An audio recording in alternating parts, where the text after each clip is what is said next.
I'm glad that you brought this here, Adam. This is a story that 99% of the stuff we talk about here on the podcast, you can go to Legal Sports Report. You can find the written version. You can kind of get more in-depth details on all of that stuff. But this is just some interesting news that was out there. We thought it'd be worth a couple of minutes. Those who follow LegalSportsReport.com know that our focus is on U.S. and Canada news for the most part. However, there are times that news from overseas I think is worth us discussing, especially in the context of where we are on the calendar right now. So if you've been watching what's been going on with the UK Parliament, you know that legal election betting exists in the UK, and some people who should not be betting and some people who had information that they allegedly should not have been betting. And what it has led to is a major, major scandal in the UK in which two of the leading parties in the UK have had to have their candidates removed, step down for leading those parties in the election because of alleged irregularities in terms of betting. One candidate bet on himself to lose and said he was going to give the proceeds to charity.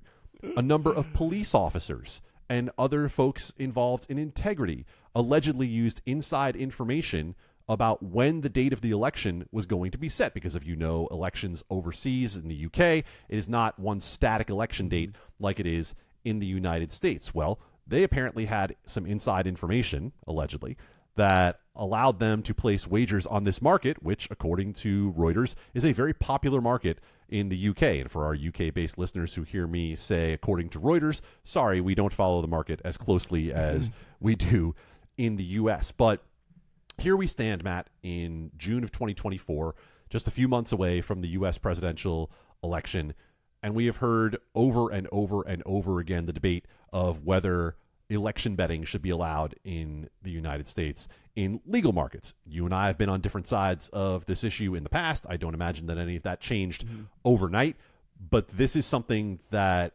needs to be strongly considered by any market that is doing this. And in terms of the markets that we cover, Ontario in Canada does allow legal betting on the U.S. election.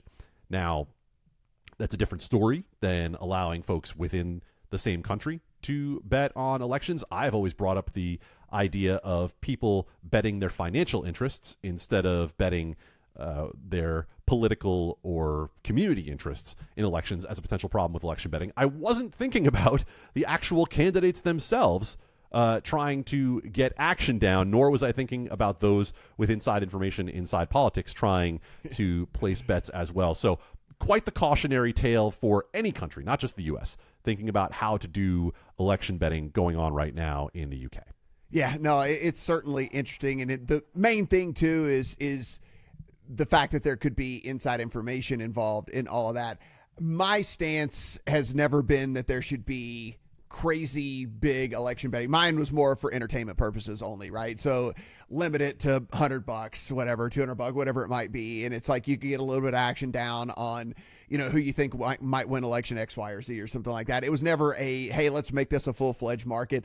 One, it's just a little dicey, as you mentioned. It does make it for things that are, you know, if we want to really get into the moral side of things and all that, like, there is a side to talk about with that and all that. So for me, it was more just for entertainment purposes only type of deal. But then you hear something like this. That being said, we do have static dates when elections are happening. We aren't betting on what date the election is going to happen. We aren't betting on things like that. It would just basically be who's going to win, who's not going to win, and get down a little bit of a sweat, I guess. Is it needed?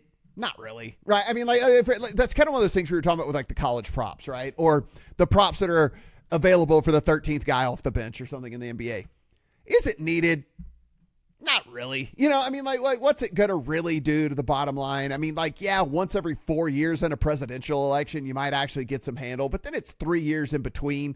So it's kind of like, do we really need to have a market for something now? Do we really need to legalize something? Do we really need to go through all of the jumping through hoops and the backflips that it would take to do this for something that the handle's really only going to matter once every 4 years anyway? And also, Matt, as we discuss integrity and people's trust in betting, right? We've had so much conversation about leagues getting into partnerships with sports books and what that ultimately means for people's perception of whether or not there is an integrity threat. And you mentioned the 13th guy. You mentioned the Jonte Porter situation. You can also talk about just how close MLB ended up flying to the sun with wax wings in the Ippei Mizuhara and Shohei Ohtani situation, because if Ohtani had been found to be anywhere near the Ippei Mizuhara betting, it would have been a scandal of 100 times the proportion of what it ultimately became.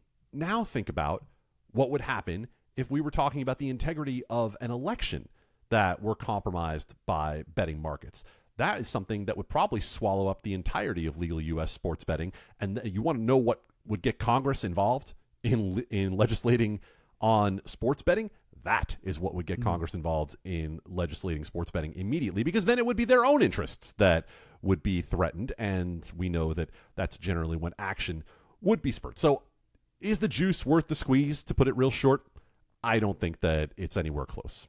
Yeah, it's just, if it'd be different if like it was a year-round thing every year. But again, it's like you're going to get meaningful handle once every 4 years. So it's kind of like, is it really worth it? I just don't think it is. We're not betting on, one, it wouldn't be a market anyway on your like local election. So that's not going to be anything anyway. No one's betting on who's going to win governor or whatever. It's just not. You'd get the handle of what you get on cornhole. So it's like, what's the point? It's just no point. For that sweet, sweet cornhole handle. I'll tell you what though, if I were able to bet on Matt Brown as mayor of Summerlin, I think I might actually want to get. I don't know who would book it for me, but I want that action. I don't think I want people digging into my past. So I'll just stay. I'll just not run for anything or whatever. Man, thank God cell phones didn't have cameras when we were in college. You sir are a smart man. Yeah, that's a good thing, guys. As we said, everything we do absolutely free. So all we ask of you in support is go ahead and hitting that subscribe button. That is what you can do to help us climb up the charts and bring this podcast to more ears out there. We're on Apple, Spotify, Google, et cetera, all the different platforms. So do appreciate all of that. The words to everything we talked about today, obviously outside of the UK election stuff, you can find over at LegalSportsReport.com. So please go in, take in all of the good work that Adam and company are doing over there. They're listening to these things, they're reading these things, they're summarizing these things, so you don't have to. Just remember that. For Adam, I'm Matt. Talk to you guys next week.